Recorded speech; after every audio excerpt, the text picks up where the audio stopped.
In InventoryPlus cloud-based version, you can manage invoice number in two different methods. One, continuous sequence mode, recommended for single connected stores. Two, device-specific sequence mode, recommended for multi-counter heavy volume stores.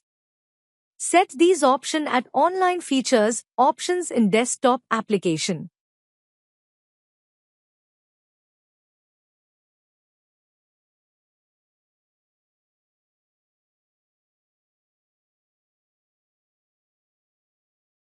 In web, set bill sequence at administrator settings.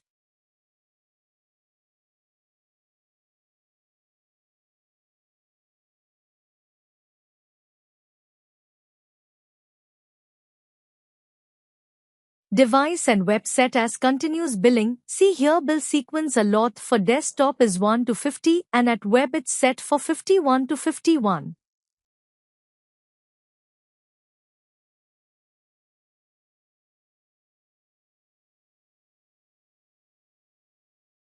In desktop bill number is 1 and web it's 51.